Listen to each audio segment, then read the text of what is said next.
Well, good Tuesday afternoon, friends. Mark Holmes here, and as always, I want to say thank you all for watching, commenting, subscribing, and being part of the Jobu Sports Report. Without you guys, as well as you ladies, you know that this literally does not work. Actually, I'm waiting for my man DMV. He's going to be coming in and joining us in about 15 minutes. We're going to have the opening press conference that's going to be an hour and a half long is what they've actually set up in there. So I appreciate everybody joining us. Lord Nova, Dante, what's up? Henry Hill. Blue Virus, what's up? And Manuel Lopez, who says, let's fucking go Dallas Cowboys. Excuse me, Dad, for cussing. Hope everybody's having a great day. It's nice that we can actually be sitting here talking about practice and, opening training camp after the off season of a lot of bullshit. While we're waiting, I'm going to have a little bit of fun here. Let me ask you if you guys remember this happening. And I'll touch on it just a second here. Let's listen to this. I take Teddy Bridgewater over Dak Prescott. Do you guys remember that a few years ago? Let Dak walk. Let Dak walk and take Teddy Bridgewater. Because here's another one of those takes. Let's go here again. But, they said the same thing when I said about Matthew Stafford last year. I would still right now put I'd rather have Jameis Winston than I'd rather have Dak Prescott. Because when you look at Jameis Winston was in an imperfect situation. Yes. Let that sink in. Let that sink in. Let it sink in. Bart, come on, man. We can't be making just wild, outlandish statements. Listen, they always say it's wild until it's over with. Watch the Saints this year and watch where they go because of Jameis Winston. All right, but you're projecting. So you're projecting. And you're projecting. No, I like Jameis. But, they said the same thing when I said about Matthew Stafford last year. I would still right now put I'd rather have Jameis Winston than I'd rather have Dak Prescott. Because when you look at Jameis Winston was in an imperfect situation. Yes. Let that sink in. Let that sink in. Let it sink in. Bart, come on, man. We can't be making just wild, outlandish statements. Listen, they always say it's wild until it's over with. Watch the Saints this year and watch where they go because of Jameis Winston. All right, but you're projecting. So you're projecting. And you're projecting. No, I like Jameis. Am I crazy? Am I the crazy one here? Bart Scott, he just does not like Dak Prescott. Lola, what's up, Miss Hot Sauce? I don't have my stream deck over here, but shout out to Miss Lola. Lola, are you going to be going to training camp at all? Are you going to be trying to make it there? I'm trying to figure out how I can do like a meetup or something or other. If we should do it at the practice or if we should go to a bar or, sports bar or something like that. He's on one hell of a drug. Yeah, I actually need to go over there and grab my thing because that was some crazy shit right there from Bart Scott. That's one of those cases where you start wondering, does he have CTE? Is it possible? So I'm assuming that the Cowboys will cover the press conference either on their YouTube channel, although I don't see the pre-stream on here, or on their DallasCowboys.com. So the Dallas Cowboys host press conference event details. Where is it? I am looking for it. Blue Virus, we're waiting for the opening press conference, which is going to start in about 10 minutes. And I'm hoping we can watch it live. If we can't watch it live, I'm going to be rather upset here. 12 p.m. Central Time, Dallas Cowboys host the press conference. Everything else says watch live. Okay.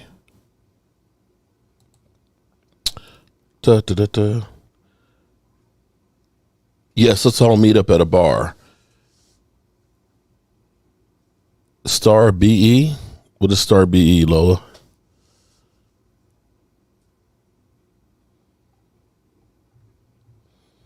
Okay, we're still waiting. Schedule. Event calendar. Okay, well, hopefully we don't miss it. If we do, well, I guess we miss it. And Winston is just a placeholder in New Orleans until they draft somebody next year. This is where, Bart Scott's trying to get some love, and the only way he can do it is by screaming out the dumbest shit in the world. It's kind of sad that you got to pimp yourself out like that. The same Winston that couldn't take the Bucs to the playoffs with that Super Bowl team. Yep, basically that's it. He did have 30 touchdown passes to go with 30 interceptions, but, read your previous comments. Bart Scott, okay, his shit. This fool, what's he on? Yeah, that was. I mean, come on. That I understand if you say he's not a top 10 quarterback or something like that, but to say I'd take Jameis Winston, Mr. 30 for 30, come on, man. That's some crazy stuff. Brian SoCal, what's up, Brian? Brian, I got to talk to you on the other piece, too, although it's a little late for me to get the shot glasses before going to training camp. But I'll email you. Mark, do you think Hurts will be able to step up? Well, he better, or he's going to be gone. The writing's on the wall for him that this is his one shot, one opportunity. And I am going to camp. I will be at practice on Tuesday. Wednesday is actually a scrimmage for the team. Thursday and Friday. So I will be getting to Oxnard Monday, I think, like 10:30 or so, and then I got to get a car rental and drive up to Oxnard, and of course, I'll have to rob a bank to put gas in the car in California. But yeah, I will be in Oxnard for 5 days. Get there Monday, leave Friday night. So I can't wait. I've been working on getting all my stuff together. I'm waiting for Amazon to deliver a case for me. I'm getting or backpack, so that way I can get all my equipment and stuff in this one backpack and be able to basically do what I'm doing right now. Cowboys willing, from hopefully actually at training camp, but I don't know if I'm going to be able to broadcast there or not. The Wi-Fi signal, I think they have a tendency to block the signal so that way you can't get stuff out. But we'll see what we can do. We're definitely going to be trying to do some different things. Take care. Well, thank you. I appreciate that. We're 7 minutes away from this allegedly kicking off, and I'm checking their YouTube channel, and I don't see anything set up on there because usually when they're going to go live, they have something. Just make sure I get a 4-cylinder. I was thinking about seeing if I can get a couple of hamsters on a wheel to go ahead and be able to do it, because that gas ain't no joke in Oxnard.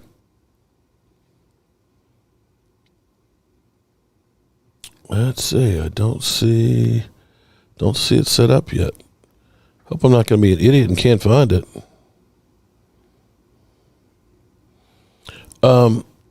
One of the things that I'm hoping for, and this was listening to Zach Martin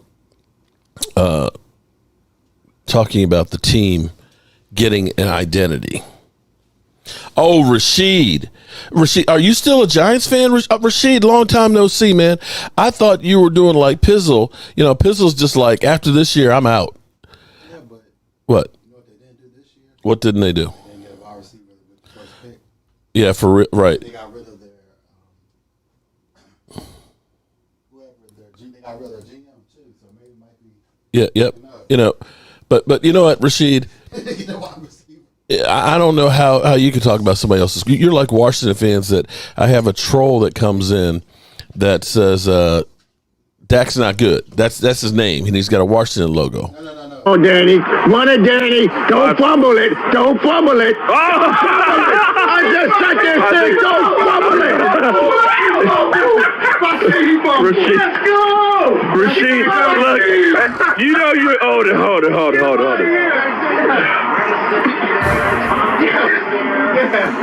Oh, Rashid. Daniel Jones, 12 of 18, 150 yards, 1 TD. On a quiet day, like Kelvin. According to Rashid, they probably have a dominant quarterback. Yeah, but Rashid, That's read the comment. Who has a dominant quarterback? Rashid, we love you, but I hate to tell you though, dog. You haven't beat the Dallas Cowboys since 2016. Let that sink in, buddy. No. That was the last. Let that stink sink in for a second. Stink in. Actually, I was right. Let that stink in for a minute. The Dallas Cowboys have owned your ass, specifically Dak Prescott. No. They beat us. No, they beat us recently. I think 20.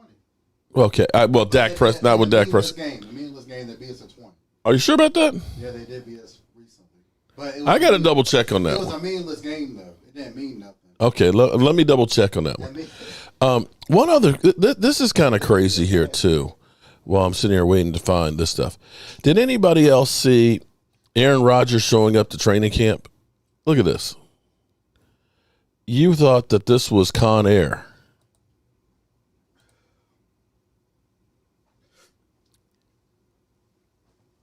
Doesn't he look like Nicolas Cage in Con Air? What the hell? Oh boy. Look, what the hell? And drops the bag. Just drops the bag. Come on, dude. Seriously? Willie, what's up, Willie? How you doing? What the hell are you doing, Aaron, what are you doing?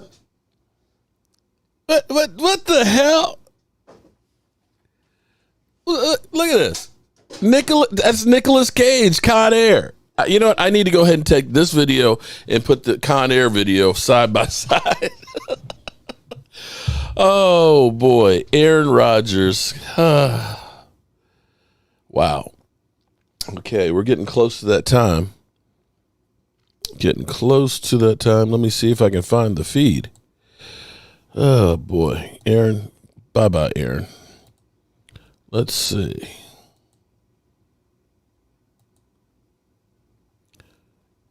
If they're not broadcasting it on their own channel, on DallasCowboys.com,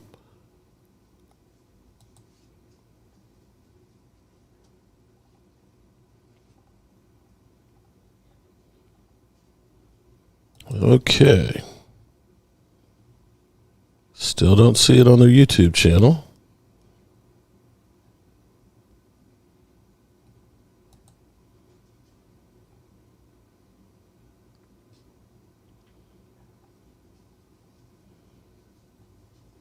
Don't see it on their videos. Well, y'all put out playoffs. Rashid, are you talking about playoffs? Yeah. Are you talking playoffs? I know you're not talking about playoffs there, Rashid. Anybody else about playoffs?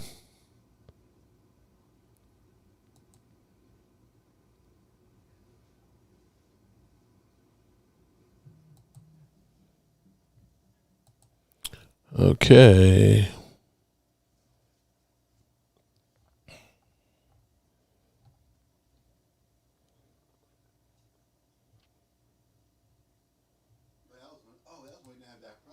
Why can't I find the feed? I'm sorry, guys.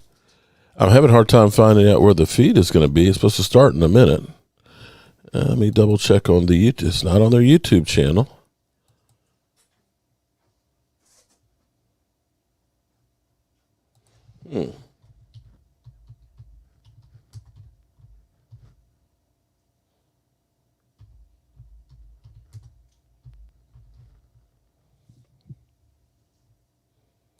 Let's see, where is it?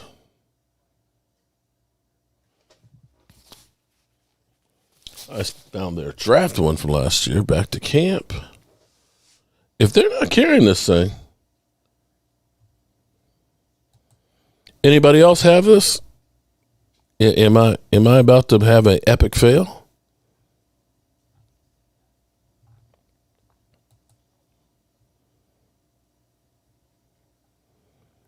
They're still playing Zach Martin.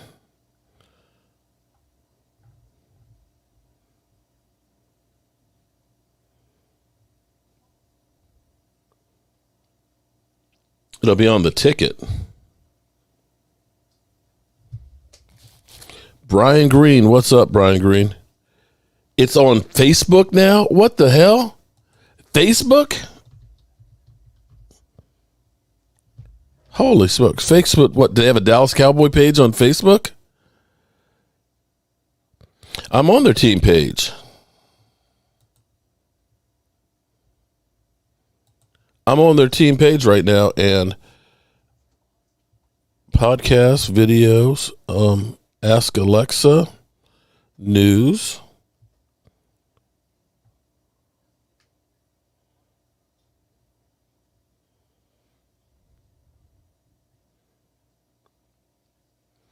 You're looking X Venom. What are you looking at it on? On the Cowboys, DallasCowboys.com? Because that's where I am.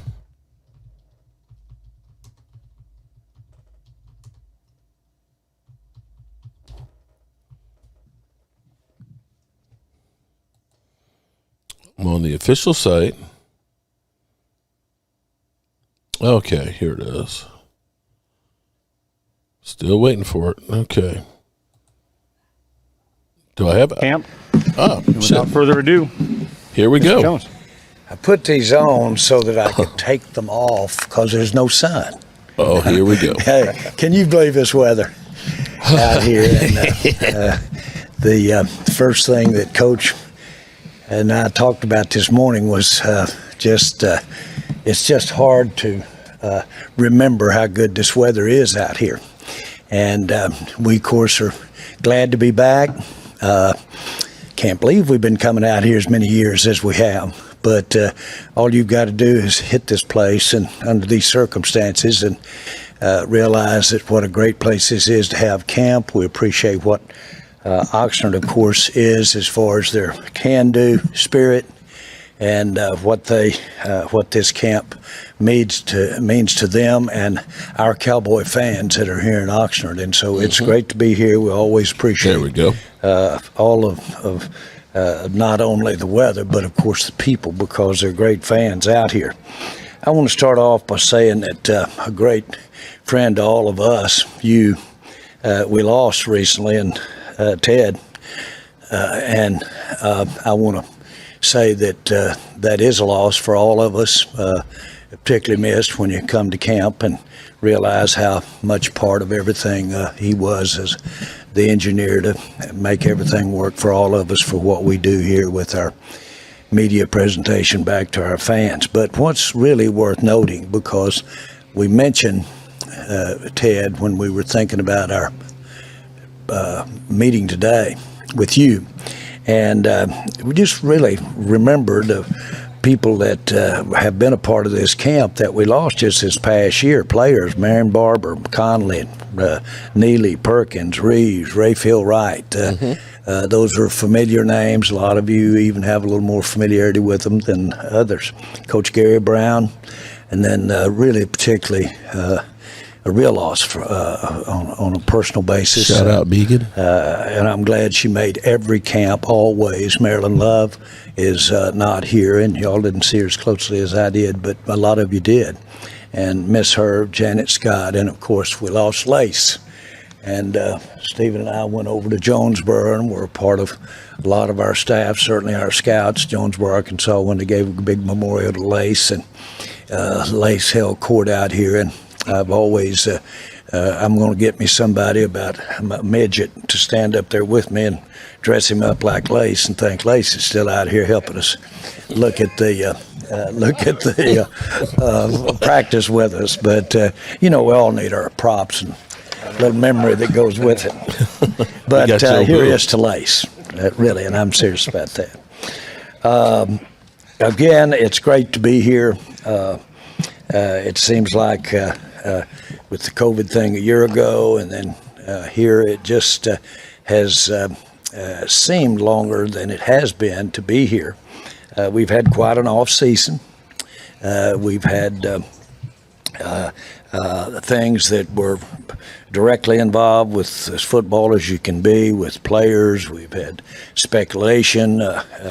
It's for me. I was quickly reminded that we won 12 football games. We obviously didn't get to the result, having won those games, that we wanted to have when we got to the playoffs. But still, it has been an off season full of varied type issues. But one of the ones I want to address directly, because I guess it's the one that probably one that I have the most sensitivity about, and that is Mike and him coaching. And I want to be real clear. He wouldn't be sitting here today if I didn't think he was the man to lead this team to a Super Bowl. He would not be, and I have choices. And so that's not meant to be insensitive to anybody. That's a fact. And so you guys write about a lot of those choices, and they were there for my use had I wanted them. And no, the guy to my right is who I'm convicted about, have been. We certainly have had things we've addressed, the way we've addressed them in the off season. I think we've have successfully put together a staff that really, from this vantage point, gives us absolutely the best chance with our makeup and our team to get to the ultimate success. So I want to be real clear about that. We've lost some key players. Those were totally our decision to make those. They weren't. They were influenced. Here's what has happened. We've lost 3 really high-profile players. 3 whole. Okay. Those players were in the top 10 of our players that make the most money. Mm-hmm. When you get in that spot, I can tell you, your standards go up. Your bar is higher. Your conduct is higher. Your attention to the team is higher, not just your own performance, but everything. When you have that kind of responsibility, which you do when you have that much of the financial pie. So what I'm trying to say is those decisions were made more about availability than ability. And they were made as to how you arrived at not being unavailable at times. And so let me be real clear. We're in a sport, we're in football, where certainly your skill level and your ability to be a player is why you're even being considered as a player.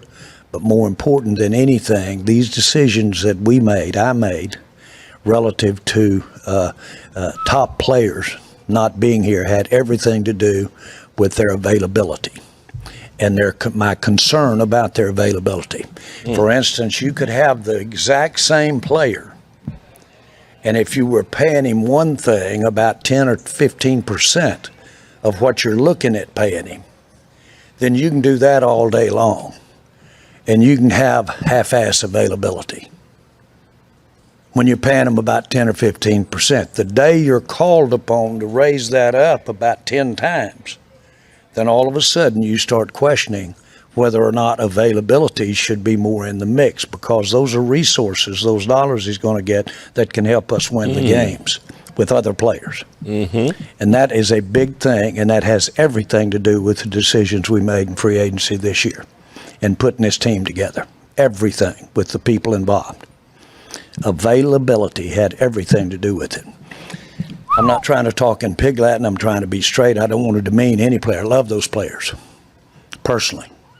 But you have to have number one thing is how we win a football game if you're going to be in the top 10 of paid players, in my mind, for the team. Check I at the door. It's we when you go through the door. Let's see here. That's good. Okay, the rest of this, I just want to be sure I hadn't missed my choice of remarks. I've talked to y'all a long time. I've got some stuff stored up here.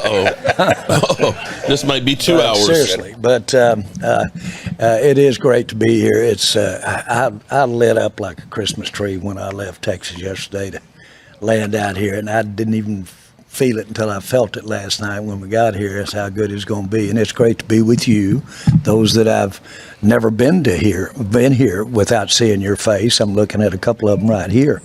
It's great to see you. It's great to be here and getting a chance to compete for this thing as we look forward to the coming year.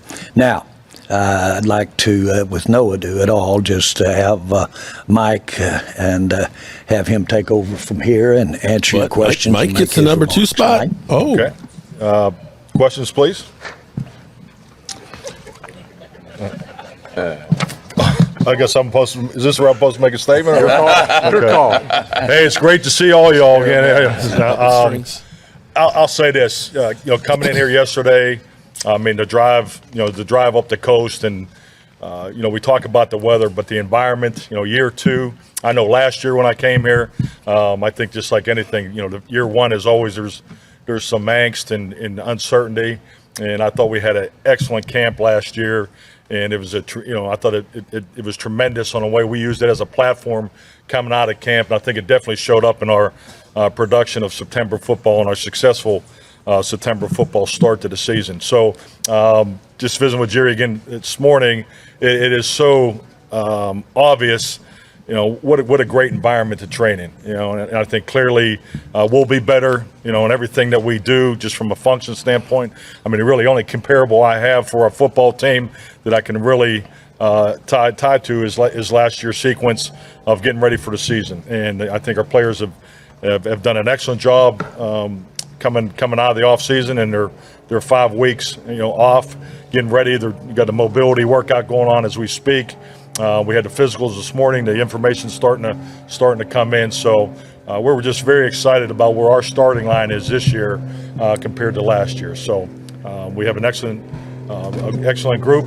We're definitely more experienced in some areas. We have youth that you always have to bring together with your veterans, and I thought our rookie class really knocked it out of the park in the off season of connecting with our veterans and so forth. So just very excited to get going and having a great camp, and also excited about some of the new things we got schedule-wise. And what I'm referring to is practicing at Denver, practicing against the Chargers.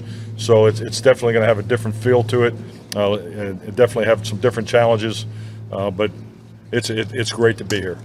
Mike, this is significant in view of what Jerry said, the subject you brought up, the very first, your future here, and the commitment that he made to you right there with those remarks. I think really, Jerry's comments are just really in line with our conversations. I obviously have the opportunity to meet with Jerry in the GM, the head coach realm, and our conversations are about partnership, direction, vision, and making those things. But also, I do have the opportunity to speak to Jerry, as the owner and to the head coach, and that's really a vast education of so many different things on how.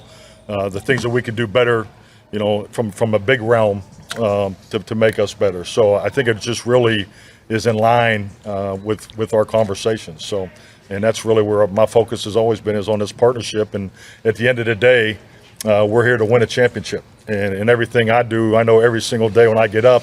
In my younger days as a head coach, I would get, my whole thought process, how am I going to win today?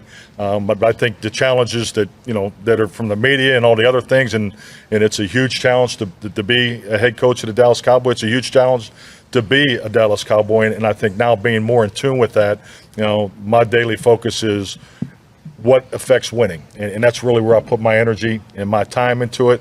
You understand the negatives, the narratives it's part of the job, and that's about as far as it goes with me.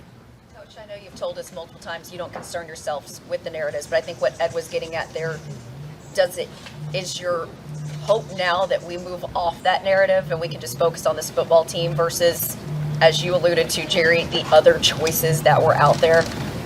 Well, I'll say this, I think it's great to see media camaraderie. You're taking up for Ed. That's a first. So, I guess just when you think you've seen it all, there you go. So, I think really, I want to focus on football. Part of the job of coaching in this business is there are things out there, and really your family has to deal with it. But other than that, I think even more so ever in this league, because, when I look at my head coaching career, since 2006, every single, change that occurs in how you train your football team is you got to do it with less time. So whether it's the CBA in 2011, then the last CBA. So the time efficiency and workload capacity is such a key focus for me, and no different than my media responsibilities. I get where you have to ask the questions and the respect that goes with that both ways, but that's really about as far as it goes with me. If I'm going to demand it from the coaches and the players and support staff to keep the focus tight and just keep focused on things that have to do with winning, then obviously I got to do that myself. Coach, you mentioned the rookies hit it out of the park. Talk about the confidence of Micah Parsons as it increased upon getting more responsibility last year. Yeah, definitely. I think Micah is, he is a second-year player, and what you look for from the rookie class going into the second year, we talk about it all the time, and it's taking that second-year jump. And when you see Micah, when you get to see him tomorrow, he's lost a little weight. He's had a really good off season. Obviously year two and how people look at him and how they'll have to game plan against him. We've had a whole year to implement the schemes around that and make sure we're giving him the opportunities he needs. But I would definitely put Micah, leading up to this point, he's definitely put himself in a position to take a big second-year jump, and that may not show up statistically, but it's really his impact. Definitely will be a big part of our defensive success. Jerry, you referenced in your statements earlier the offseason a couple of times. From a personal standpoint, has this past year with the losses you had with those close to you and some other family issues, has this been the most challenging personal time during your ownership? And how does that juxtapose with what you were doing off the field to try to get this team better going into this season? No, first of all, let me say, being with the Cowboys for 33 years, the bumps just don't feel that big.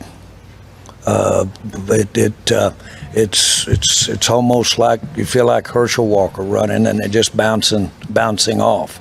There's so much more that's important when any one issue hits you.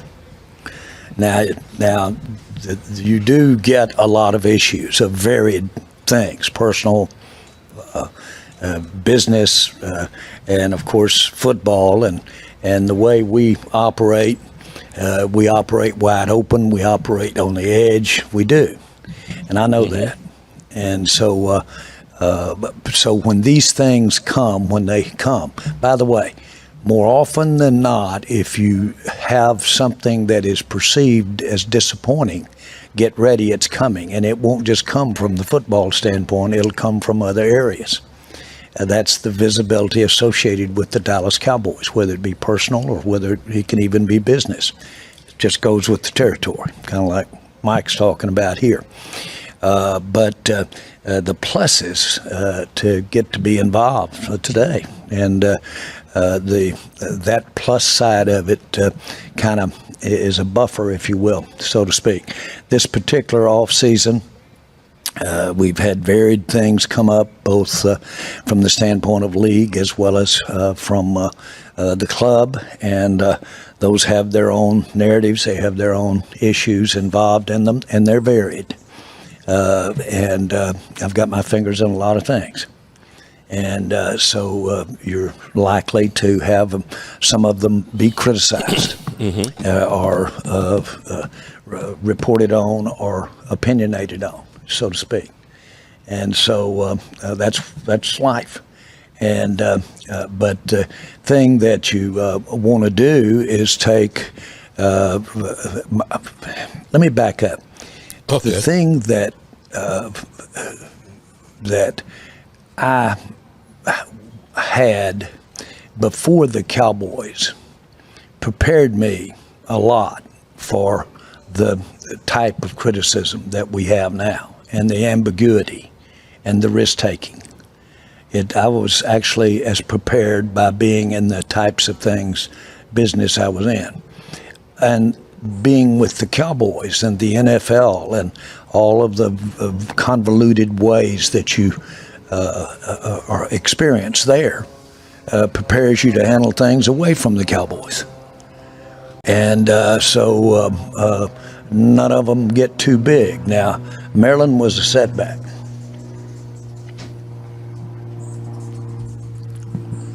Oh, man. You can tell this hurts. No, man, you can't feel bad for him.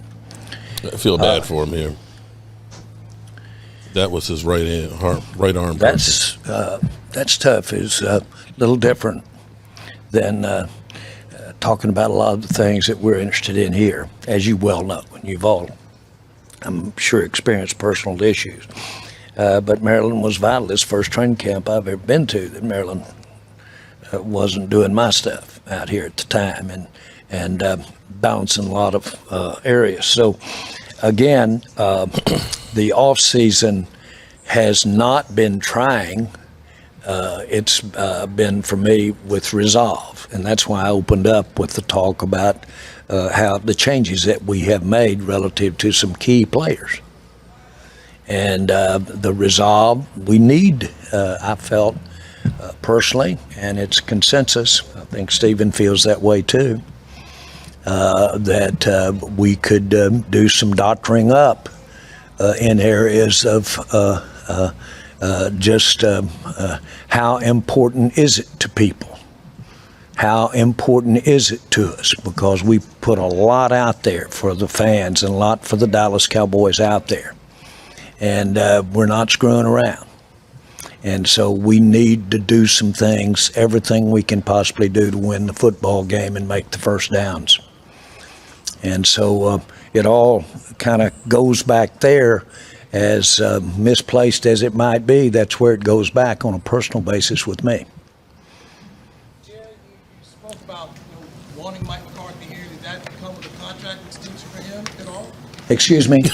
Excuse me? Wanting Mike McCarthy to be here as your head coach and your confidence in him. Did that result in a contract extension? Oh. It has not. Okay.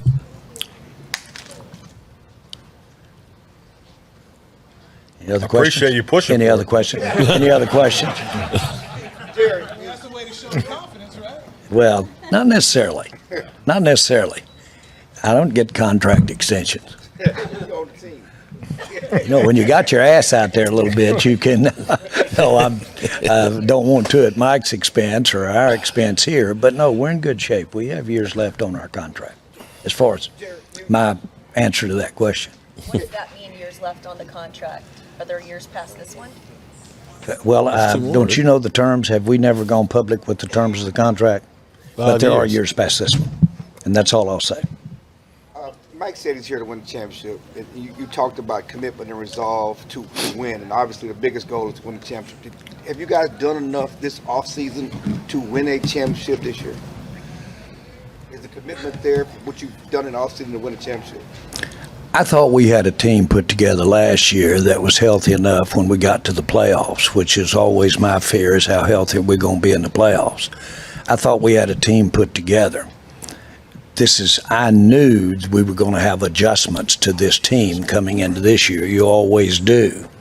But I knew we had a couple of our best shots out there financially last year.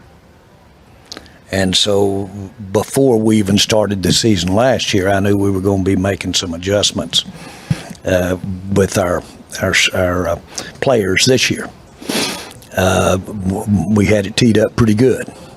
And in my mind, we made a hell of a run at it. We got disappointed, but we made a big run at it. I think we're in better shape today to make a run at it than when we were sitting here this time last year. And I say that following what I said right before that. I thought last year we had a chance to make a heck of a run at it and had people in place that if we were healthy enough, we might get them. And I think we're in better shape. Based on why? Why do you think you're in better shape?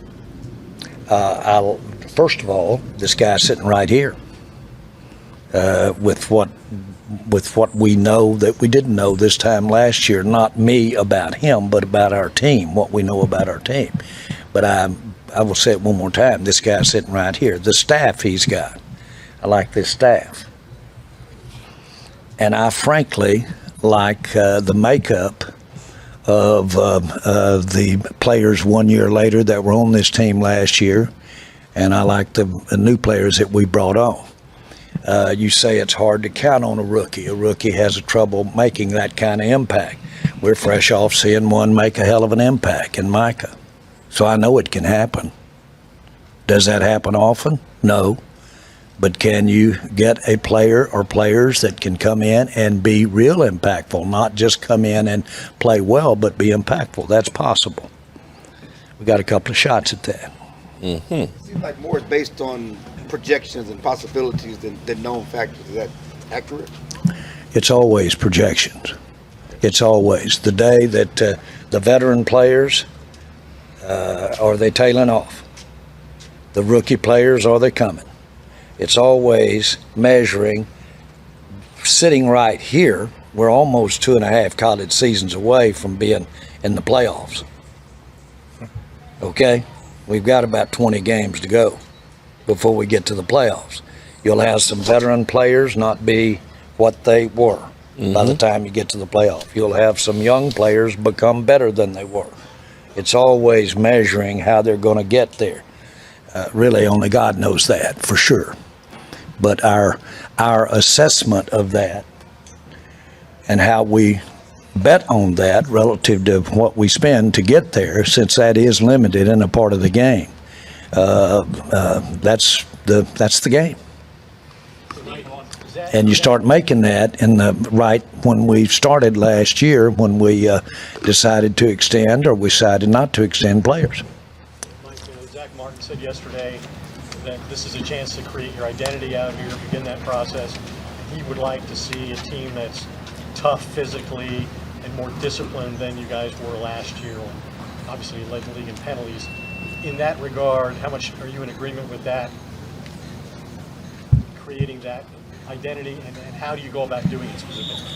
Well, I mean, every year you set out to recreate who you are as a football team, because the reality is you don't get to carry over things from last year. So, but you obviously have that experience of last year. But our team identity is disciplined, grit, and fundamentally sound. So, as we build that each and every year, we definitely need to be better in the area of penalties. We're going to focus on that. And the one thing about the penalties, it really falls under the category, when you talk about team identity, is in the category of discipline. At the end of the day, when you're trying to establish a play style, which, I felt like we hit the target last year. We were up and down in year one with our play style. But when you approach your play style, we're not trying to be disciplined and then play just hard enough.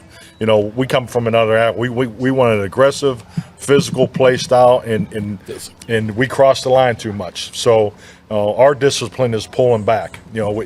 This is not a group that I have to push forward, and that's very important in how you train in the reality of the mistakes that are made and how we need to tighten it down. So our play style and the way we attacked the season last year, that's what it looks like. But the discipline in that, we need to be better. We've identified with that. We've addressed it, and it has to be part of our daily function. But I do not want to lose the play style that we've established. So that's the goal.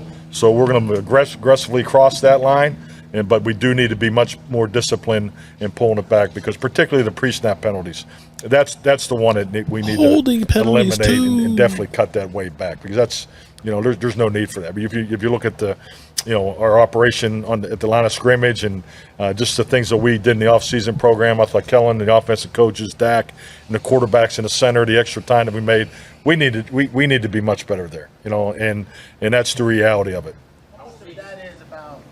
How much of that is about coaching and players understanding what they need to do? Well, it's all about the connection. I mean, the physical part, each and every year you have the opportunity through player acquisition to build a 90-man roster. And I think Jerry's already hit on this, where, the way that roster comes together, you always have some level of projection and anticipation. So we have a really good blend of veterans and rookies, but we need to really stay after that and connect, because this is more about the emotional connection and the process towards productivity on a daily basis.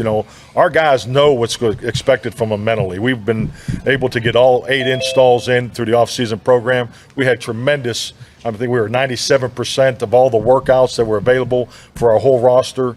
We're as a target, I would challenge that against anybody's off-season program. So our players have put the extra time in to get themselves ready physically and mentally for this opportunity, because this opportunity is about the emotional connection, the productivity, the ability to play with play style.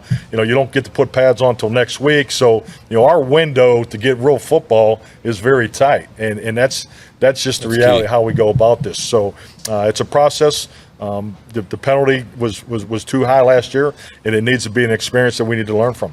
You guys, the Dallas police have said that Kelvin Joseph won't face any charges.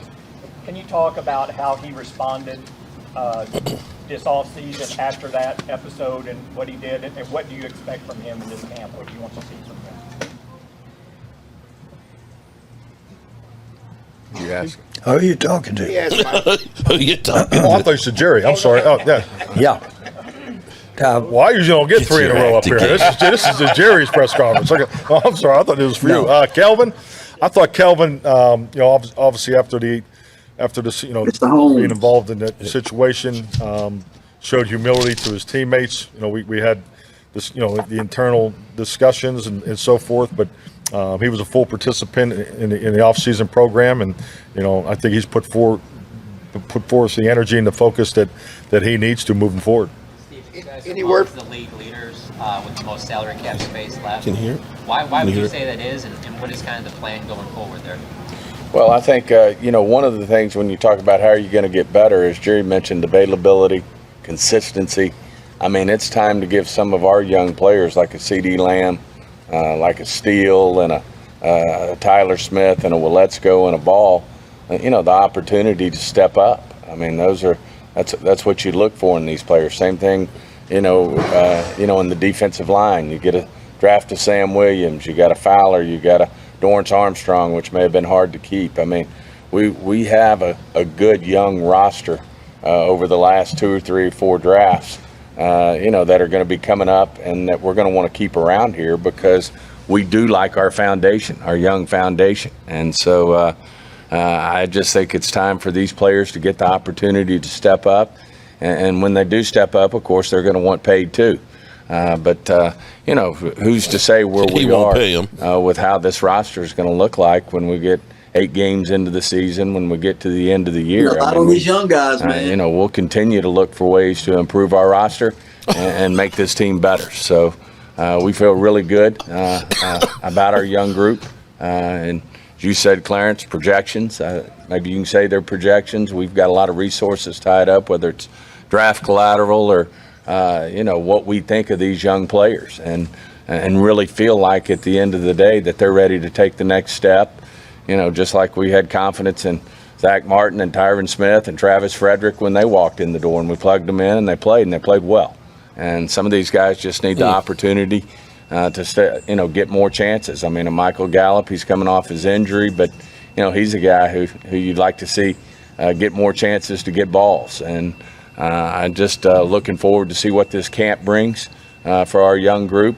We certainly do have some dry powder if we need to use it. Dry powder. You know, I've always said about cap space, it's where you've massaged it to that point. I mean, you can create cap space. You cannot have cap space if you want to have it out there looking like that, to where you can create it when you want to. But I do think we're sitting in a good spot. One, to see what these young players can do, but two, if we need to make improvements to this roster and there's opportunities to do that, then we'll look at it. Jerry, now that Joseph has been cleared by Dallas police, any clarity from the NFL on his availability in their investigation into the personal conduct policy? No. As far as you're asking me specifically, have they addressed that? No, not at all. And that's what that is. That's best for me to answer just with not necessarily. As a rule of thumb, how far into preseason might you go evaluating these young players? Hat boy wearing this cap. Veterans that are still out on the market before you say, you know what, maybe we reinforce a little bit. I don't think there's a definitive time, Brad. I think it's just, you know, you're getting a feel for your team as we practice with Mike and his staff and our scouting staff. We'll monitor what we think's going on. We've been doing it for the whole off season ever since the end of the draft. You know, we've had our rookies in there, and as Mike said, he thinks they've done a tremendous job of doing things the right way. So obviously we feel good about what we've seen up till now, but you don't play don't play this game in shorts. You don't play this game in T-shirts. You play it in pads, and certainly, we're going to have an acclimation period here that's longer than others, so we're going to have to kind of hurry up and wait again once we get here. But, it'll be something that we're monitoring. But I can tell you this, it's a good educated projection, if you will, based on what we've seen. Obviously, we feel like we really did our homework in the draft. Really feel like we got a good draft class. Feel like, what we did in free agency, we feel comfortable that we've helped this team. And, not unlike Jerry, I feel great about our football team. This is the first time you'll have a 3-game preseason. How will that impact the way you evaluate? Oh, I think it's going to be impactful, clearly. I think just not only the 3 games, but also practicing against 2 other teams, will be part of that formula of how you get the veterans ready and the opportunities of the young players. I mean, we're going to have our young players going to play a lot of football in these preseason games, especially the first 2. So, it's definitely a different formula when it comes down to play time and opportunity, and it's a challenge. I mean, that's a big part of coaching in today's league. I mean, you think about your first 10 practices at training camp. I mean, you go back to the 90s. I mean, 40% of your first 10 practices are in helmets, in shirts, and 2 in shells. So, I mean, that is all part of the challenge of, assessing the talent, getting the younger guys and the older guys to blend together, because, it doesn't matter how long you do this. When the offensive guard and the tackle come off in the combination block, it just doesn't happen the first time you put on pads. You need the reps, you need the footwork, you need those padded practices. You do. To get the pad level and all the particulars in order. So, because you look at our first week, it's going to be, ramp up. Second week is a huge week for us because it's our padded work together, and then, by week 3 we're heading up to Denver. So, it's the window's tighter, but we're as good as the platform and the foundation we built. And you look at last year. I mean, our defensive rookies made strong contributions in the first 4. I'm going to pause it for just 1 second here. We'll go right back to it in just a second. But I got to let you guys know I got my man DMV in here. I just want to make one quick note. Does it seem like Mike McCarthy seems a little more confident? Yeah, that's what I was going to say. And really, if you listen to Zach Martin's interview yesterday and what Jerry was talking about, everybody's been echoing discipline and toughness. And that seems to be what Mike McCarthy is stapled. So I really like that. And he's talking football. Well, he doesn't seem like he's got his tail between his legs as much as he's been beat down this offseason. No, not at all. So they know something we don't know, obviously. One other thing, too, I want to note, and I want to get back to this real quick because I don't want to get too far behind. Did you notice it was 30 minutes in before Stephen Jones said a word? I'm fine with that. I was just surprised. Yeah. Because it went from Jerry, and then to Mike and everything else. And then finally we got to Stephen. So I'm going to go back to it. Everybody, welcome my man DMV. Make sure you subscribe to his channel. We're going to be doing a whole lot of stuff together as we start ramping up for the season. To your organization, especially to your coaching staff.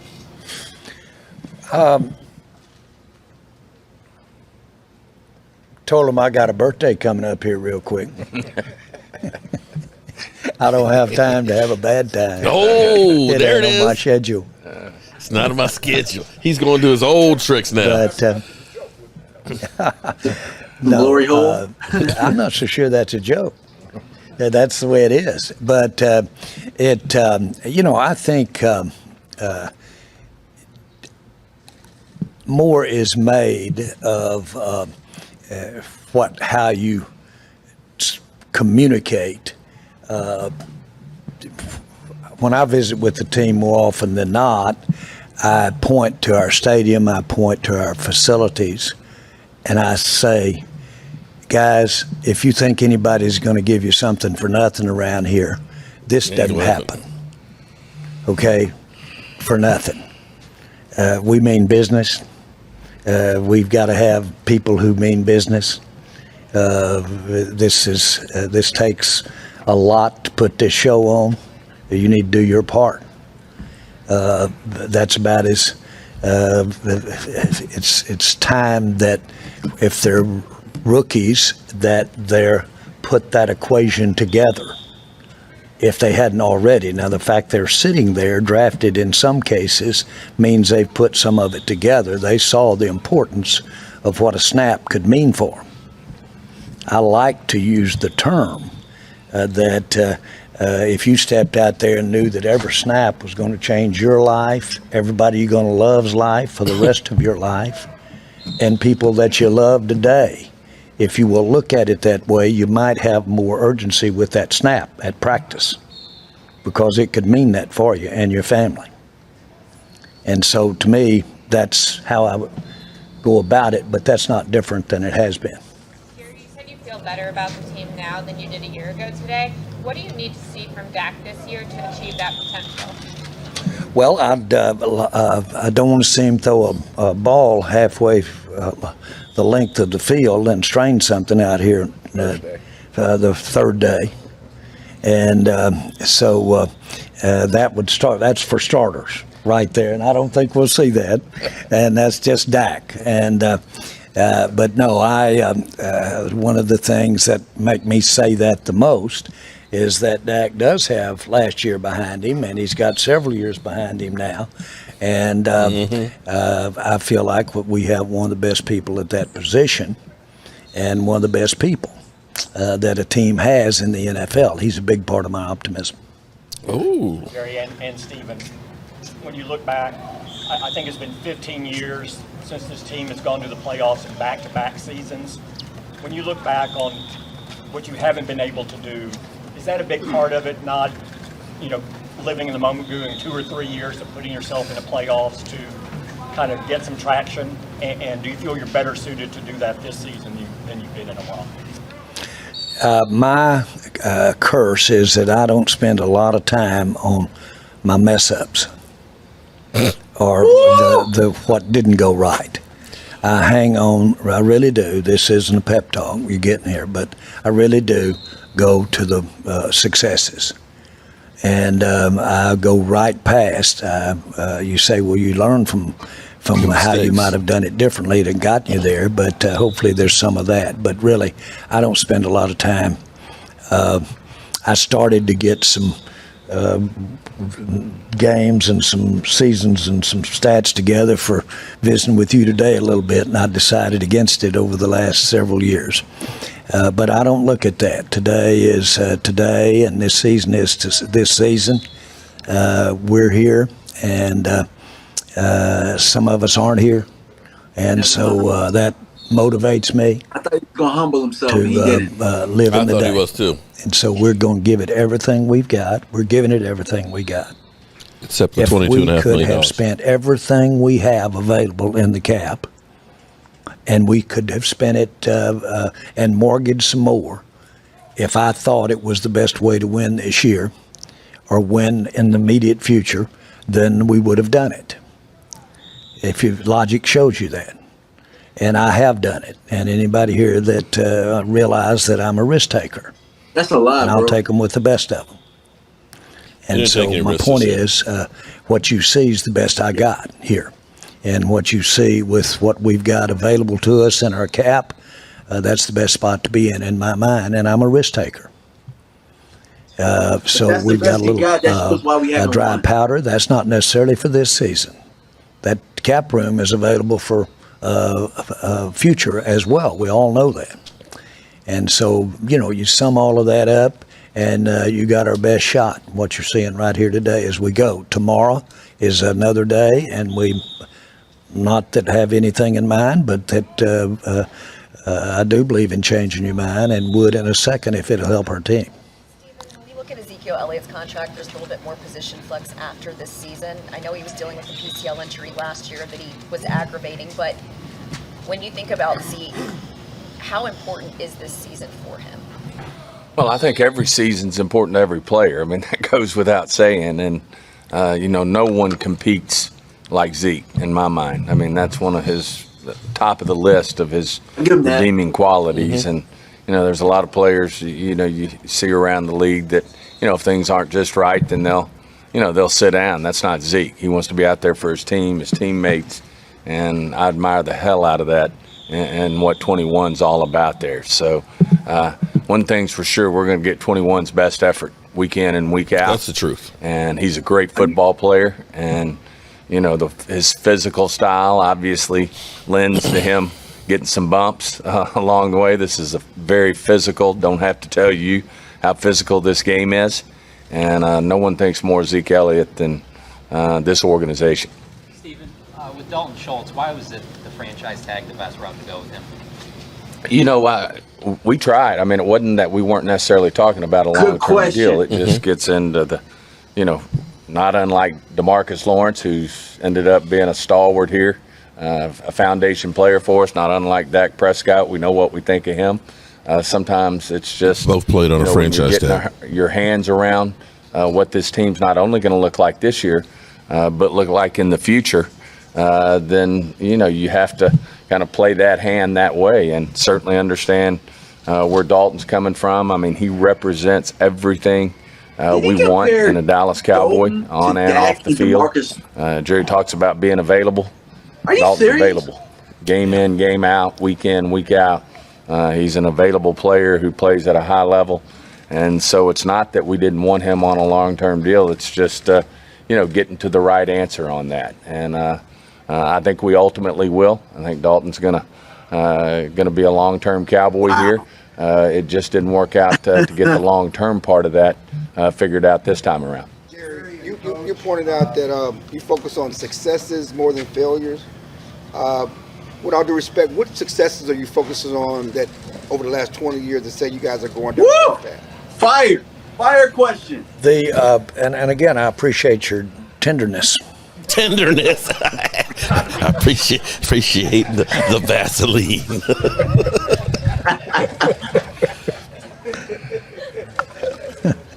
With all due respect. I felt like that we've done some things that got us a lot closer than those zeros in that championship game column show. I think we legitimately had 3 or 4 shots that we could have had another one. He stumped them. And the things that we did to get to where I could say that, in other words, those teams that had us close enough to think, but for a play, a ruling on a catch, those type of things, that you might have had you another Super Bowl or you might have had you another playoff, that sustains me. Because I know it wasn't just the one play. It might have been symptomatic. It's what you are, as a good friend of ours said, but it's not symptomatic. I can have the luxury of, from within, being able to really analyze the deals that I didn't do or that we didn't do that we could have done. You don't see that. You don't know how close it was or how far away it was with a negotiation, for instance. So I do. I know. And I know when maybe it's not even recognizable to the public of what we could have done and didn't do it and might have made a difference. So I know all of that. And so I can live with the fact that we have been closer than the zeros we have in line here over these last years you're talking about. That sustains me. That's food for me. That's food. And so that keeps me going. Baffling with bullshit. That's not a loser you're talking to, although it sounds like it. What it is someone that wants to go again and feels like that we've got the tools to win it.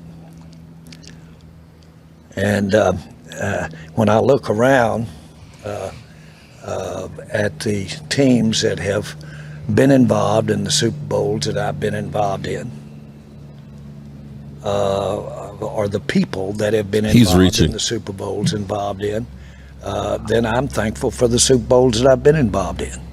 I'm thankful for the record that we have had over the last year. Talking about Kobe Bryant? We have a criticism this year. We won 12 games last year. I couldn't live with myself if I didn't get a little bit of feel good out of those 12 games. I understand where our fans are, and they should understand where I am. That's not enough. But it's enough to go again. Jerry, with all that said, what would qualify as a... He didn't answer the question. Nope. Well, I need to win it. I need to win it. But I'll be candid with you. There's degrees. I want to be fair to everybody concerned. We need to be in the playoffs. We need to be viable in the playoffs to be a successful season. Jerry, how can Dan Quinn coordinating this defense for the second year help get you there? Say that again, please. You said we need to be viable in the playoffs. How can Dan Quinn coordinating this defense for a second year help you reach that goal? Oh, well, I think he did a great job last year. He works. His biggest reason he's here is sitting right to my right, by the way. And so build on that. A lot of building that can go on there. And these guys are imaginative, and they'll try it on, and they'll change it up on you too. All of that I like, and so I know their relationship, which is everything here, and you can sense that, and the players sense that. They know where that confidence level. It's unique. I haven't seen that many times in my 33 years with the Cowboys, where everybody realizes how good they work together. Departures in the wide receiver room. How have you seen C.D. Lamb grow, change? I think the biggest thing with CD is just like most young players, is he's given more opportunities just based off of the position he's playing, whether it's the flanker position, the F position, his ability to line up in a 2x2 in a 1 slot, and a 3x1 in a 3 spot, in a 1x3 in the 2 spot. So just the flexibility of opportunities, which obviously we're going to need as an offense, because the way the defense will focus on him. So I think he's had a very nice, path to this point. If you look at his production last year, so he's definitely ready. And but he when you talk about the flanker position in this offense, that is the premier number 1 spot for our receiver group. Tracking at this point. Sorry? What do you stand from a physical standpoint? Will Gallup be on the club? We're still working through that. The information is still coming in from the training room, so but I don't know. We'll get that to you when it's completed. Steve, when we look at the landscape of these quarterback deals that have come down lately, do you have to start looking at maybe extending out Dak and thinking about cap flexibility going forward? Well, as one of our biggest, challenges was length, and obviously, it's going to be popping up again real quick because we went along with the shorter length. So you pay attention to these all the time, and certainly, we're always going to be thinking about Dak and how he affects us, and think about Dak from a salary cap standpoint. But yes, he's always in the back of our mind when you're managing the salary cap with this football team. He's a big part of it, and obviously well deserved. I know at the end of the day, he's a common theme, and why we're so optimistic about this team being very successful this year. It starts with number 4. So he's always a big part of our planning and what we're thinking about with him. Contract year for Tony Pollard. The better he plays, his price is going to go up. You mentioned that earlier. How can you continue to maximize both him and Zeke on the field? Do you see a long-term future with both Zeke and Tony Pollard on Zeke? Yeah, I think that's possible. At the end of the day, obviously, with Mike's leadership, working with Kellen and the offensive staff, I think they do an outstanding job. You start talking about, maybe not having quite the depth in the receiving room. Obviously, Tony can make a big difference, getting the ball in his hand in the open field. And I know Mike and Kellen have come up, will continue to come up with great ways to use those two together. That's why we have them here, is to get creative with guys like Zeke and Tony. And certainly what we see and what happens this year on the field will play a big role in how we move forward. Does that APY that you're seeing for quarterback contracts, people scoffed at Tony's? Well, I think anytime you have a franchise quarterback, and we're blessed to have one in Dak Prescott, then that's just the life you live. We lived it with Troy, we lived it with Tony, we're living it with Dak, and that's a good thing. To me, that's a blessing that we have a guy like Dak Prescott who not only is a great football player, but he's a better man off the field and leadership on the field, what they're doing right now in a weight room and what he does with these guys is just hats off to him. We've just he's very unique in that way, and again, that's why we're so optimistic about what this football team can do. Could that be a new contract coming, kicking down the road? We'll be working on Dak always. He's a work in progress. Stephen, earlier you mentioned opportunities for offensive linemen to step up. When was the last time you entered a season with this many question marks on your offensive line? You know, we don't look at them as question marks as much as we do opportunities. These guys deserve a chance. I mean, they've been, in behind one of the better offensive lines in the league for the last 10, 12 years. So it's been very difficult to step up and take Tyron Smith's spot, Zach Martin's spot, Lyle Collins' spot. I mean, those are big challenges, and I just look at it as not question marks as much as I do, opportunities for some very skilled players that are not only did our scouts think a lot of when we drafted them, but what our coaches think of them now. So, like I said, I don't look at it as question marks. I look at it as it's going to be a great competition for guys to get an opportunity to step up and be the next great offensive lineman for the Dallas Cowboys. Jerry, you opened this talking about the weather here and all that. Besides the weather, what's the best part or the main reason why you guys keep coming out here? Well, I like to bring the Cowboys to California. To get some more fans. I like the national aspect of it. Y'all write better articles. You tell me if I'll go to camp and we have a media party that you'll be sweeter to me in your comments. So a lot of that is at play here. But seriously, it's weather, but it's also tradition, and there's a tremendous amount of tradition. I've had the opportunity recently to be spending time with some of our most respected storytellers, not just in sports, but in all content for media. And as you know, with all of the different users of content today that you have, not just the networks, you have a lot of people doing documentaries and stories and things like that. And YouTube. And so we've been. I think we can give us some credit. As our chairman on our media committee, we've been looking at ways to align with those storytellers, the Glazers of the world, these people, the Howards of the world, and they talk about almost any meetings I've had with them. They've talked about some of the storied aspects of us being in California, and of how they'd had the opportunity to do this story, that story, and how young people now, as a matter of fact, in one group that I interviewed, one or two of the people in there had been to our camps as little boys. And they're at when we were at Thousand Oaks. So anyway, speed it up here.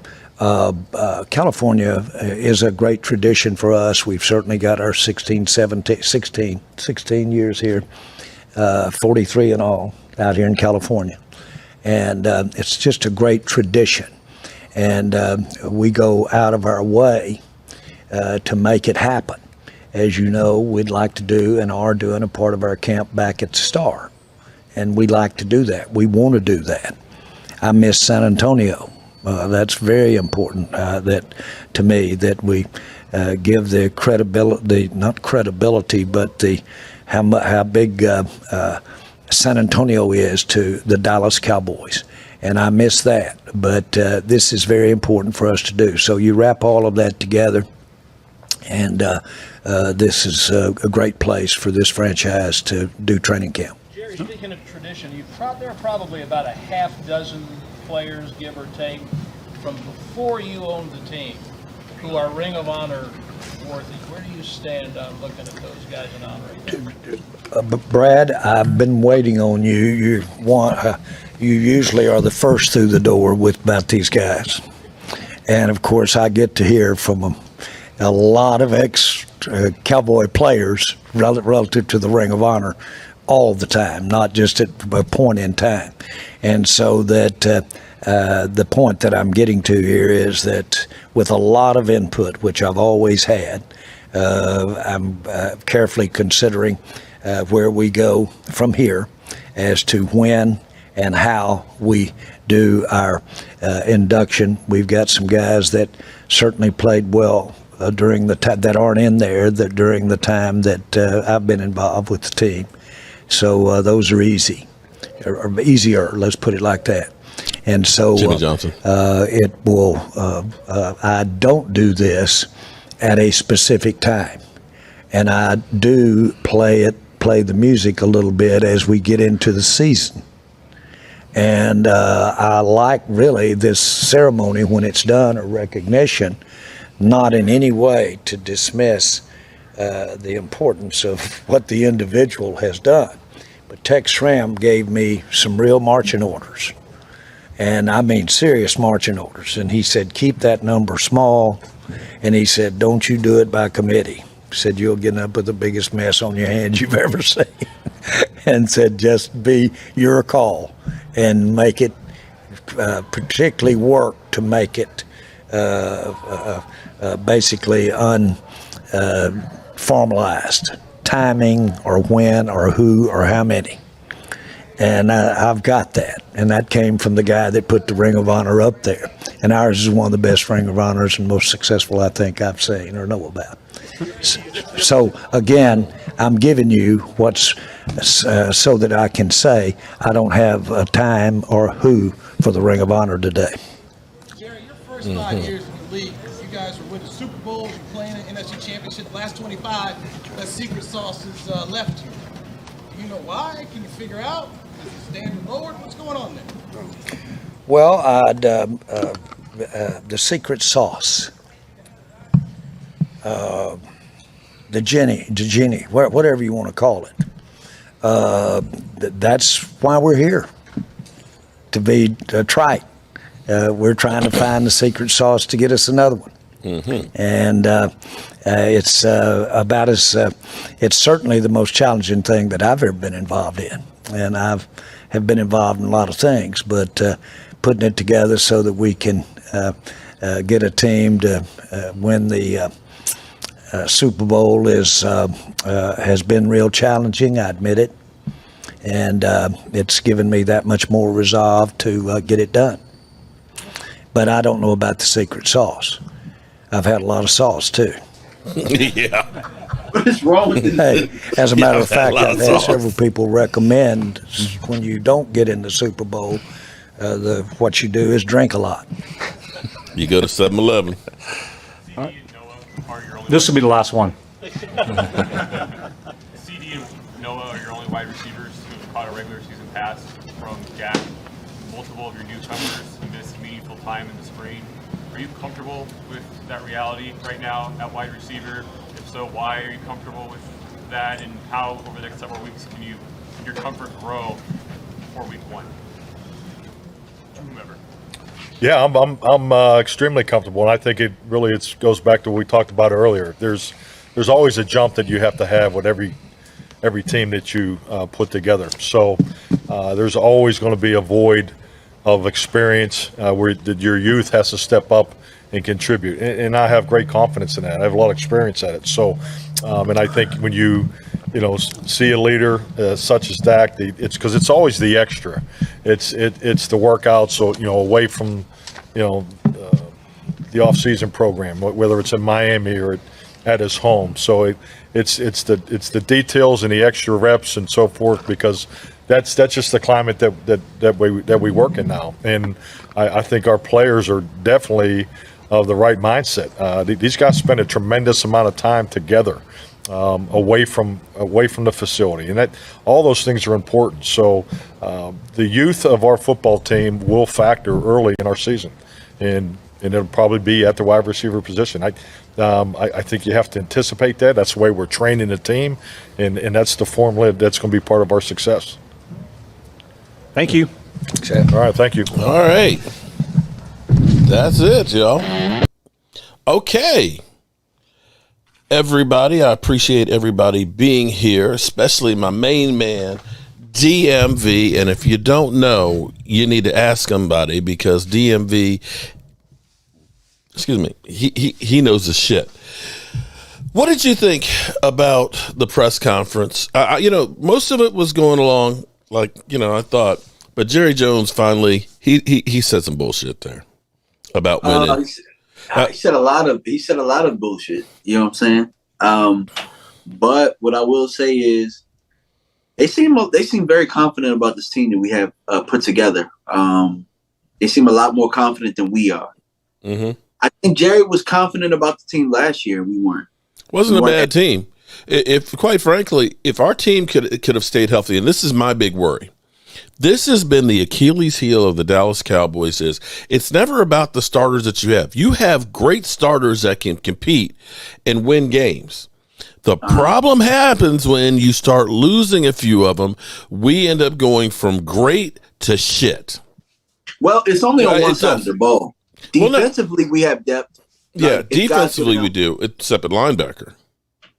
Yeah. We don't have a lot of experience. Once you get past Van Der Esch and Micah Parsons, Luke Gifford right now is penciled in to be a starter. He's a special team standout. We got Christian Sams in here. He's a journeyman. He's had coffee in a few places. And we signed Malik Jefferson. Again, another journeyman that doesn't have but like 50 tackles in his career. You're thin at linebacker. You don't have experience. We are thin, but we're only thin. We're only thin as far as if we had like maybe one more veteran start. Like if we were to go get Anthony Barr, I think we would feel a lot better about the linebacker position. Hawk, how can you Hawk, sometimes you must have lost a bet to a Washington fan, because you've been on the Carson Wentz bandwagon, and you actually said, I thought you said laugh out loud. Trust me, the Commanders are okay. That was Lola. Okay, for a second I was like, how are you laughing out loud? It's like, have you changed ships there? I tell you what, I like our defense with how Carson Wentz plays. He's going to turn the ball over. Oh, he will. So, trust me. Now, that guy comes off the edge, number 11, in third down situations. Or Sam Williams. Did you catch the beginning of it? Because I know you got tied up early. Yeah, I caught a bit of it. Was there anything in particular that Jerry came out swinging about the decision on some players that aren't here, that we love these players and stuff? Yeah, but he was going about availability, and this was, I kind of said this a couple of days ago. When you look at right now, Randy Gregory's on the PUP list and probably will not be ready to practice at all in training camp, and could be on the PUP list to start the season. He ended up having rotator cuff surgery. Lyle Collins, back injury. When did he hurt his back? Because he was okay at the end of the season. Yeah. The bodyguard, you get ready to start practice now, and you got a back injury. And it may not be anything serious, but you weren't having contact yet. Yeah, and Amari missed camp last year, most of it. Well, he had a cleanup surgery in January, and like you said, he was on the PUP list to start training camp. It took him 8 months to rehab from a cleanup surgery.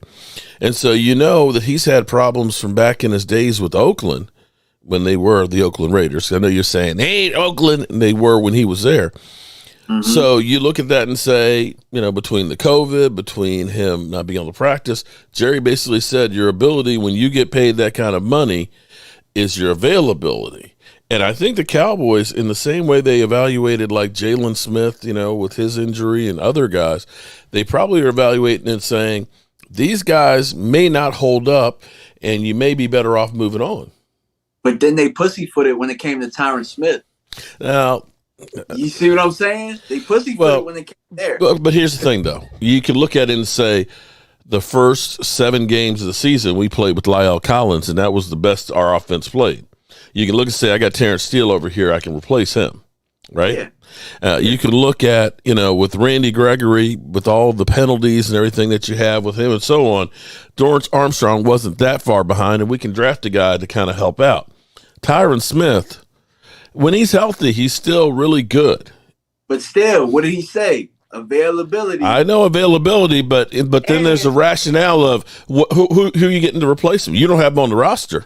Yeah, but I don't necessarily see that's the old car sale. That's the used car salesman part of Jerry, because you're not going to sit here and tell me this about that, and then you tried to pay Randy Gregory, and now that he's not here, well, they're trying to cover that up too. You tried to pay him.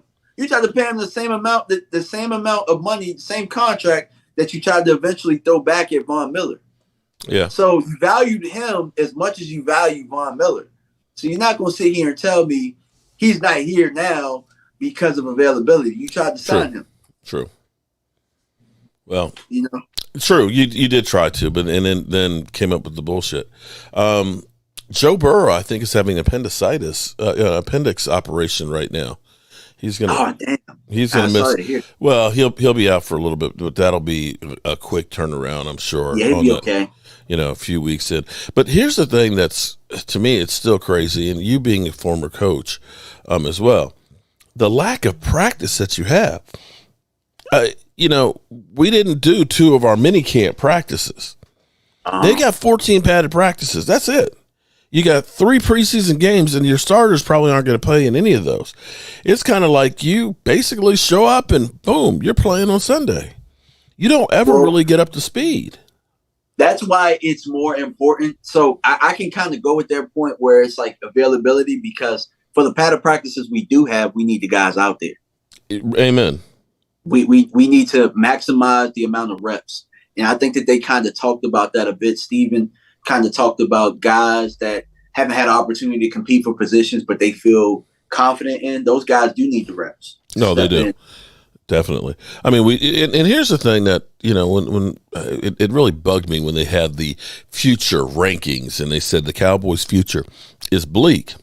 I kind of look at it a little differently, because you look at this team, with the exception of the oldest players on this roster right now, Tyron Smith, believe it or not, Zach Martin, he's 31, and DeMarcus Lawrence. Who else is in the 30s? The youth movement, and I'm okay with it. Exactly. Everybody on this team is young. They're like the mid-20s. Do you think that that's possibly why they're not spending the money now? Because they know that eventually there are going to be a lot of second contracts coming out here, or third contracts for certain guys? Well, they kind of hinted at that. Well, one, Stephen Jones says the team you see now versus whatever down the road, and you want to keep your powder dry and have flexibility. Jerry, of course, said that, if I thought that, writing a check and, mortgage in the future was the way we were going to win a Super Bowl, I would have done it. But the money you see now is not necessarily for right now. And they also talked a little bit about Dak Prescott, and it seems like they recognize we're lucky to have Dak Prescott. We got a franchise quarterback, a guy who's good on the field and off the field.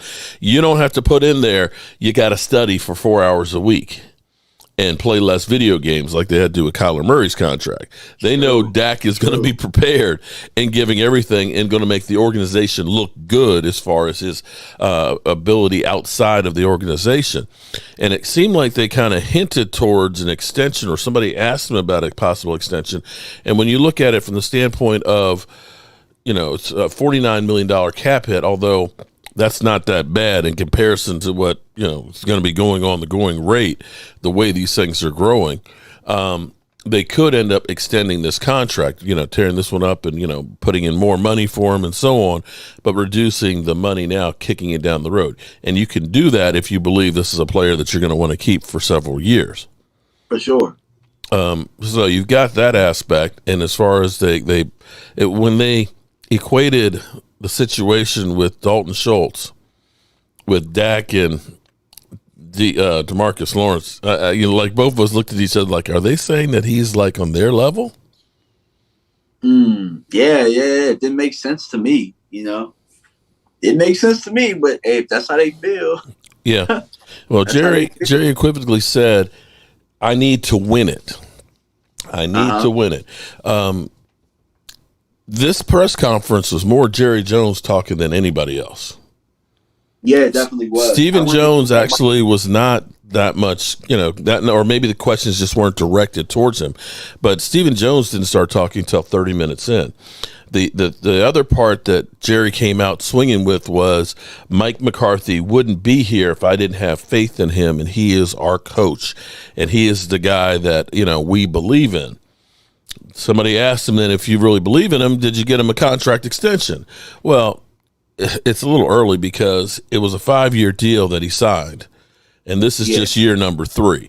Jason Garrett went into his last year without a new contract, okay, and then he got a contract after that and so on, got fired too, but they don't do those extensions. Once they've made that commitment, we're not putting any more bad money after good money or good money after bad money. But surprisingly to me, I felt like Mike McCarthy was at ease. I felt like Mike McCarthy handled himself well in this conference. Quite frankly, the way he handled this press conference, I mean, and sometimes you hear snippets and stuff. Mm-hmm. I like having Mike McCarthy as our coach because, sure. I mean, you can have like the Sean Paytons out there. You can have, which they might have Sean Payton eventually. You can have the Andy Reid. You can have the Sean McVays. But there isn't many of those guys walking around. Yeah. And we do at least have a guy that has won the Super Bowl and had some success, and he's carrying himself like that. It looks like they're allowing him to have a little bit more say-so in what's going on because everybody echoed what he's been echoing. So if everybody's on the same page, that's really what you want your head coach to do. Well, the whole thing about Sean Payton, though, here's the thing with Sean Payton. He's still under contract till 2025. They're not going to turn around and just say, oh, just take him. John Gruden, it was 2 number 1s. So the possibility of giving up Micah Parsons and CeeDee Lamb to get Sean Payton, who, mind you, it was longer ago that he won the Super Bowl than Mike McCarthy. And think about some of the teams that he's had over the last 5 years. He's had 13-3s, I believe, twice, and 2 12-4 teams, and didn't make the Super Bowl with a Hall of Fame quarterback. It probably has a lot to do with if the Saints win or not. If the Saints win without Peyton, his value becomes less, and you wouldn't have to give up as much if you have to give up anything. I don't know about that. I think, maybe, but I don't think you're going to lose any. Teams will bid the hell out of getting him because he still went out on a high note. I mean, he was still. It wasn't like Mike McCarthy where he got run out of town. He decided to leave. You know what? I don't have a franchise quarterback. It's just time for me to take a break and go someplace else. True. Mike McCarthy, they literally just said, you got to go. Well, Aaron Rodgers said literally, you got to go. Which is actually funny because you look at it and it's just like he hasn't had success without him, So, no. Well, let me rephrase. He hasn't had any. He hasn't done anything different without Mike McCarthy. If he's done what Aaron Rodgers always does. Yeah. So, we'll see, man. I don't know. I still feel confident in us winning the division. I still feel a little bit more confident in the young guys because it's either sink or swim. But I think that they feel good enough about these guys to move forward. And the more I think about it, the more I'm really liking the Jalen Tolbert pick. Well, look at it this way. Okay, I know, all of us, we fall in love with named players. We all fall in love with guys we know. Like I said, if you said to a lot of people, Kyle Rudolph, you think about him back in Minnesota, 5 or 6 years ago and think, oh, man, that's a great tight end. That's a guy we need. But the reality is he got like 250 yards last year in New York, and the last couple of years he was in Minnesota, he only had like 350, 400-yard seasons. Yeah. we look at, I mean, if you think about our defense right now, 3 guys that we signed that nobody, everybody yawned about: Jaron Kearse, Carlos Watkins, and Malik Hooker. Mm-hmm. All those guys aren't amounting to. I mean, Jaron got what, $3.5 million. Carlos Watkins getting about $1.5 million. Malik Hooker's like maybe $2 million. Those are 3 starters on our defense for guys that nobody, people were pissed off about us getting. Right? Yeah. And they're key players on our defense. Jaron Kearse, his numbers were as good as Buda Baker's. And, for years we were talking about, should we get Earl Thomas? And thank God that didn't happen with the amount of money. He wanted $13 million or so to go to Baltimore. And, of course, trading for Jamal Adams. People are like, yeah, let's trade for Jamal Adams. Turns out he's just an in-the-box safety that can be a liability and costing an arm and 4 legs. So you kind of look at it and say, those moves that we didn't make, thank God we didn't, and the moves we made last year were better, because you can even go to the year before. Dontari Poe, Everson Griffin, Gerald McCoy, Clinton Ha-Ha Dix. All 4 guys that you knew the name, that you knew, oh, yeah, they're starters, and they were starters and playing significant time the year before on the other teams, and you say, those guys can help us. We got them, and they couldn't help us. But it goes to coaching. Yes. It goes to coaching and being able to know what you have, having an eye for talent, and knowing how to get the best out of the guys that I do have. And, we did an excellent job in bringing in Dan Quinn. And I know that I was really reluctant in the beginning. I'm not going to sit here and hold Dan Quinn? By how it happened. And I'm just like, that's what they always do. But it seems like they pressed the right button on this one. I'll give them credit where credit's due. Yeah, but see, that goes back to some guys are coordinators and some guys are head coaches, because it's 2 different sets of things. Mike McCarthy is to oversee everybody. A coordinator or a position coach is the one that's directly shaping that vision that the head coach has. And that's where Dan Quinn, I think he's a better hands-on guy. And there's certain guys like, Wade Phillips, Norv Turner, that you see them as a coordinator are more successful than they ever were as a head coach. But what I will tell you is Mike McCarthy is best at head coach when he's calling plays. And that's the thing I still kind of, it never made sense to me that you have a guy who has worked with Brett Favre and Aaron Rodgers, and I think it's Joe Montana one year, or did it? No, not Montana. No. I'm trying to think of who the other quarterback he did have for a minute or two. But be that as it may, who's won a Super Bowl, how you don't use him over Kellen Moore, a guy who was a quarterback for the Lions.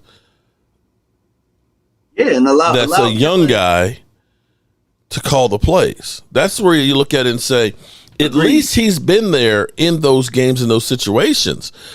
Why is it that you are deflecting? Because you remember, and this is where it killed. I mean, it was great to see him seeing confident. Those first press conferences at the end of the season, he looked like, he should have been a Southwest commercial, want to get away. It's the guy who installs the plays, is the guy who calls the plays. And so on, and deflecting all of that. It's like you should be the man that's saying, this is what the F I want, and this is what we're going to do, because it's his ass that's on the line. Yeah, I agree, man.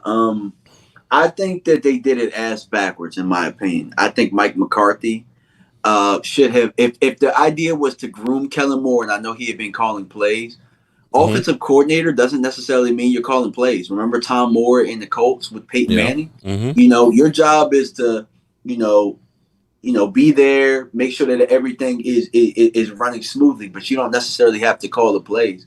Yeah. You can just work hand in hand with Mike McCarthy and make sure that he doesn't look like a fool. And then when it's your time, it's your time.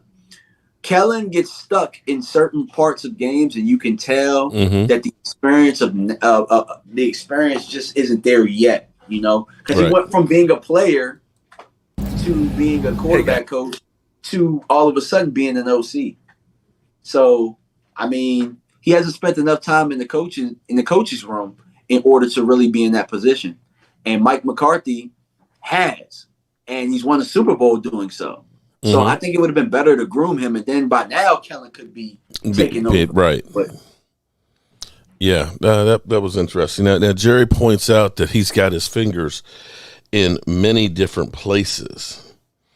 You know, and this is one of those things that you say, yeah, Jerry, you know what? You're developing all of, the area with all these office buildings and things and all that. And, and that's great. Why don't you give away some of that day-to-day stuff? Why don't you let Will McClay become the GM? If you got your fingers in so many different things, why don't you go ahead and ease back a little bit and don't give it to Stephen Jones? Maybe he has, because to be honest, he couldn't answer a simple question. When he said that, I don't spend too much time on my mess ups, and I kind of look at the successes. The guy asked you, I forget, was it Clarence? But he asked you what successes were you able to look at and able to build on. You couldn't answer that question. Mm-hmm. You were ill-equipped to answer that was the just question. He just went straight Jerry speak. That you said, I mean, I don't know. Yeah, that was interesting to say the least. But yeah, he couldn't really answer, and you were just kind of like, what are these answers what does that have to do with the question that was just asked? But definitely, he recognizes that he's getting older. He recognizes that, I got less years in front of me and stuff. And as he put it, I've got to win it all. It was sad when he started talking about this is the first training camp without Maryland, his basically right arm person, his secretary, security guard. If you wanted to see Jerry, you had to go through Maryland. And she was with him before he was the owner of the Dallas Cowboys, and losing her, I think, was a major, major blow to him. Yeah, definitely. They got on to Kelvin Joseph, and it seemed like they kind of basically said since the incident, that they don't know if the NFL is going to do anything. Jerry just said we don't have any answer on that, so the NFL still can put a suspension on him. But it sounds like, and for what I at least see on Instagram, it seems like he's a changed person since that incident. I think he's gonna ball out this year. I personally think he's gonna be the guy. Like, man, damn, I could have lost it all. Yeah, he's been quiet. Mm-hmm. They said he's been doing all the things he needs to do. He got cleared. Like, I think that he's gonna. Really, this is his life at this point. So he has to go out there and play. We know he can play. In the time that he played last year, he played pretty well. Mm-hmm. He was actually good enough to start, So, I mean, I'm really curious. That when you go out to camp, that's a guy that you should really, focus your eyes on to see how he's looking, what he's doing in one-on-ones and stuff like that. Because a lot of us have those questions, and we want to see how he bounces back. Because in America, one thing that we love a bounce back story. Mm-hmm. Yeah. So we can forgive. Stephen, of course, talking about massaging the cap. I tell you what, the way he's been massaging the cap, he needs to get a room. I think the term massaging, as far as NFL talk, should probably be thrown away for a while. Yeah. Deshaun Watson ruined that for everybody. Jerry's big thing that he doesn't want to see happen is Dak go out and throw a 50-yard pass and throw his arm out the first couple of days. He's got he said, they said things you don't want to see. He said, I don't want to see Dak going out there throwing a 50-yard pass the first couple of days and throwing his arm out. If he because that's what happened kind of last year. But I'm just saying, if he can't do that, then he hasn't prepared his body enough. I think he was referring to last year what happened. That he came in there after not really being able to work out and stuff, so excited to finally being cleared and just throwing like crazy and threw his arm out. So that's different than now. Like I don't even think that should be something that you even think about, unless he's showing some soreness or whatnot, and then you can kind of mitigate it that way. But going into it thinking like, we don't want him to throw his arm out, blah, blah, blah, then that means you're slowing him down from getting the necessary work that he needs. Yeah. Well, they definitely sound like they have some concerns about the youth as far as wide receiver goes. In fact, the youth on the team in general.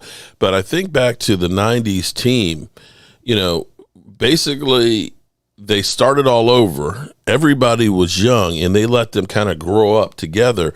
And as they grew, they started being able to work cohesively as a team. That's when they really became great. And when you think about how Jimmy Johnson, when I talked to him last year about this time, when he talks about all of the moves and all the players that they brought in, not all these guys were high round draft picks. I mean, you had guys that were like Nate Newton, who was a cast off of the Washington football team, Washington Redskins at the time, because they said he was too fat.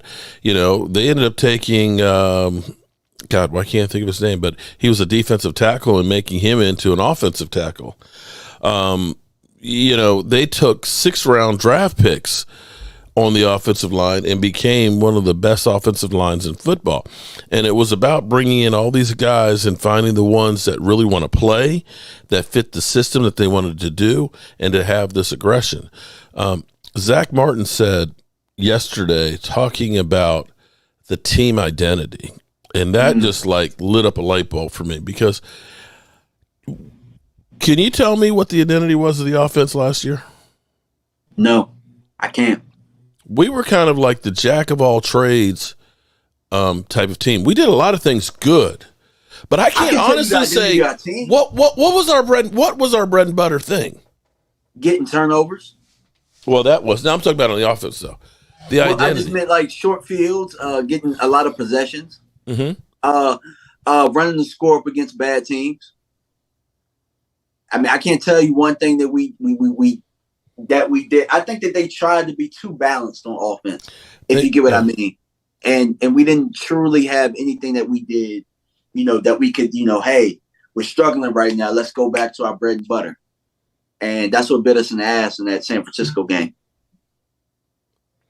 Yeah, because see, at some point, you think about it. When all else broke down, we ran the hell out of Emmitt Smith.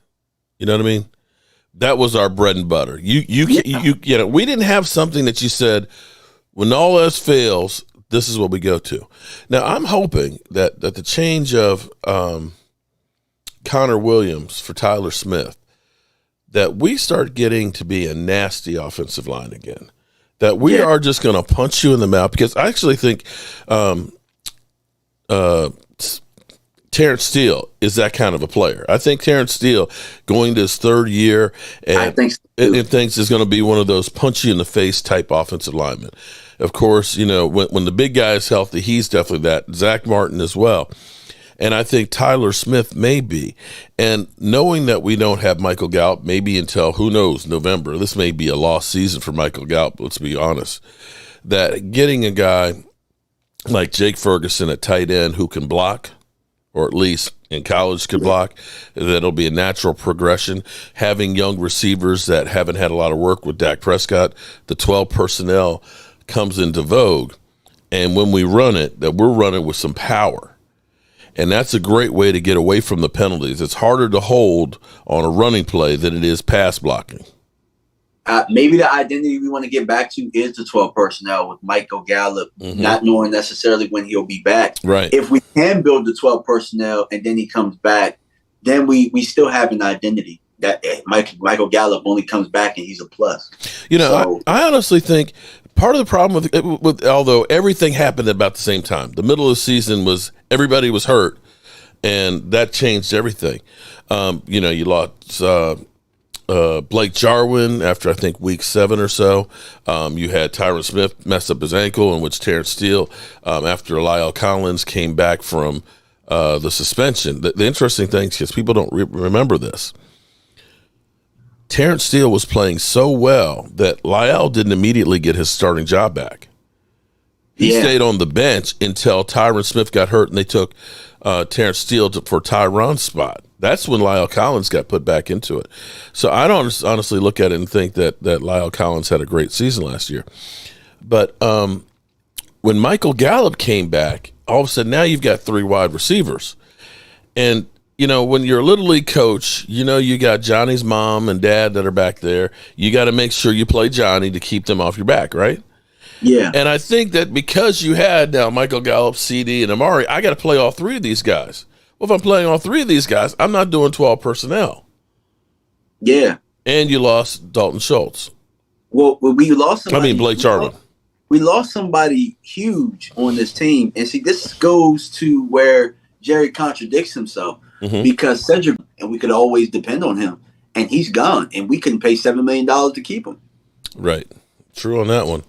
But Yeah. we go out and we sign a big deal to Michael Gallup, who's in the tub. So, I mean, do I think Michael Gallup is a better player than Cedric Wilson? Yes. But it goes against what they were trying to preach to us. It was more of a kick Amari in the ding date situation than anything, which Amari wasn't why we lost that San Francisco game. Because we know that a lot of the changes that they're making has to do with the fact that we had a disappointing game against the San Francisco 49ers in that wild card game. But Amari Cooper wasn't blocking up front. Amari Cooper wasn't allowing them to get pressure on our quarterback. Yeah. Amari Cooper isn't why we couldn't establish the run. No, you're right about that. But again, the offensive line was a mess. I mean, we had so many different lineups. Connor Williams, as much as they're touting him like he was a great, like he is Larry Allen or something, I'm sorry. So many times you get a holding call and now it's 1st and 20. And you have to abandon the run on that on the next 3 plays because you got so much yardage to get through there.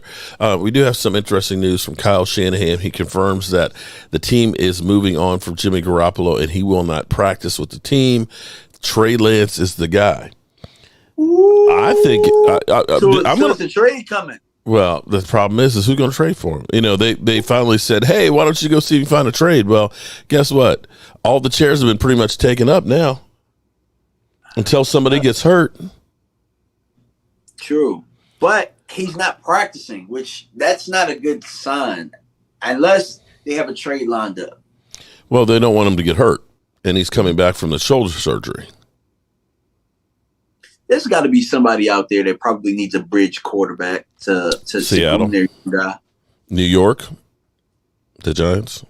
Honestly, if he went to New York, I would kind of hate that. That would kind of make me, not necessarily fear the Giants, but he's better than Daniel Jones.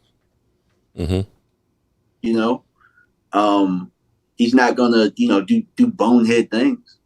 So, I mean, if I was New York, I might consider that because you're gonna move on from Daniel Jones anyway. Yeah, true on that one. Seattle's running back Chris Carson is retiring due to a neck injury. And like I mentioned before, Joe Burrow is having his appendix removed, which he'll miss some practice time with that. So there you go. And Mohammed, if you're Cedric Wilson, I bet you're sitting there thinking like, why the hell did I come? I should have taken less money and stayed in Dallas.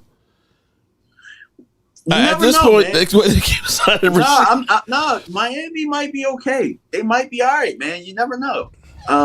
I mean, it's not like they don't have talent. They have talent over there. You never know what this new coach is going to do. I mean, he did a pretty good job of finding ways to get Debo the ball for San Francisco. But, Kyle probably had a lot to do with that. But still, you never know. I mean, Miami wasn't a bad team last year. They just so happened to fire the coach.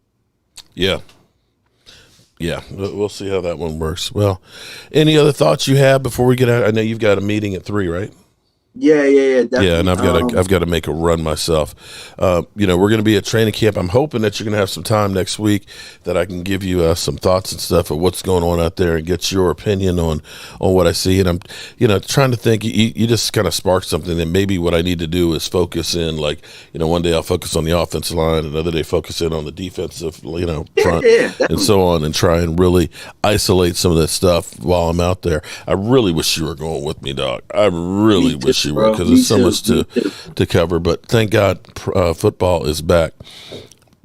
How do you honestly feel going into this training camp, knowing that we didn't sign the players that we wanted to and things?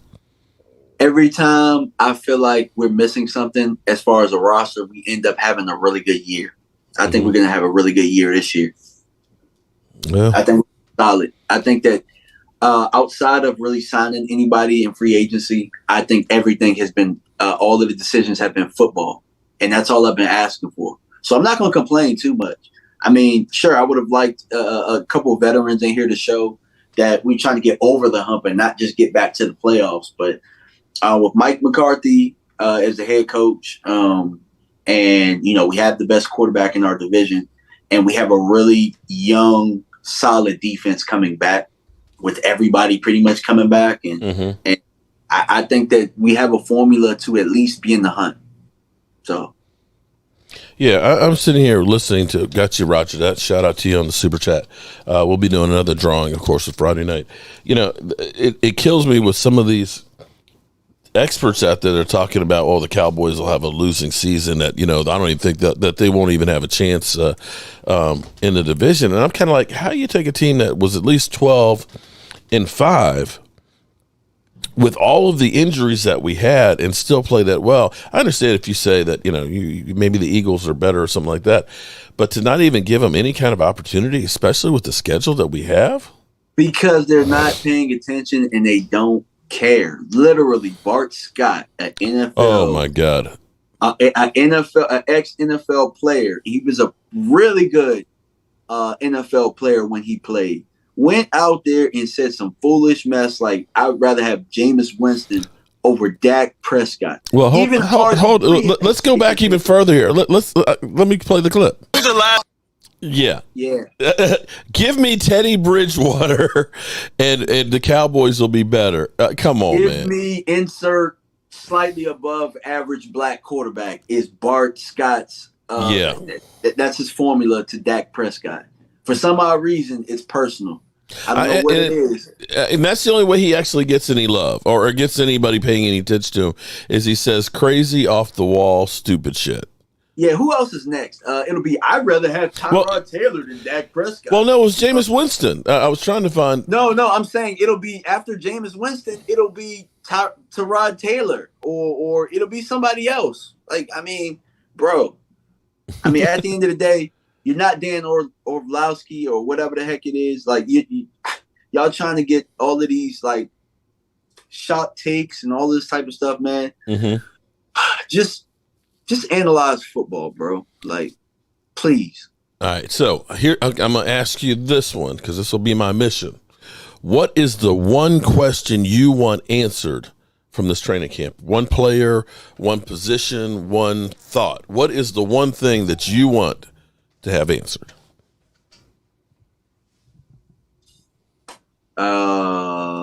I'm going to say wide receiver. Okay. Wide receiver. I need Jalen Tolbert to step up, and not necessarily need him to step up, but I'm really hoping that he steps up and we don't miss a beat. All right. Well, I appreciate you being here and joining me for the snow job that we get from the Joneses every year at training camp. And everybody, what are you working on right now, my man? I did a video this morning on Zach Martin's interview. So guys, if you have an opportunity, go check that out. And really, I'm just going to try and do daily videos on the latest news and stuff like that. And I'll probably have a show this Friday. I know the last couple Fridays I've been traveling, but I'm actually home this Friday. So we're probably looking to go at 10 o'clock p.m. like we normally do. And Kyle Humans, I've been in contact with him, so I might have a show with him this week. So everybody be on the lookout for that. Sounds like a winner. And camp is here. Camp is here, everybody. So we actually have real football to talk to. Again, make sure you subscribe to my man DMV. He's putting in the work and stuff. We're going to be doing some more work together, especially here during training camp. I can't wait to get out there. Practices on most days, 11 o'clock Pacific time. So we'll be at practice looking at it, seeing what we can actually get out. I believe they've got scanners there to block everything, so you may not be able to get much until after practice going through. But we'll do the best that we can to bring that to you. And then afterwards, of course, we'll be letting you know what transpired with practice. I appreciate you, my man DMV. It's time for me to roll on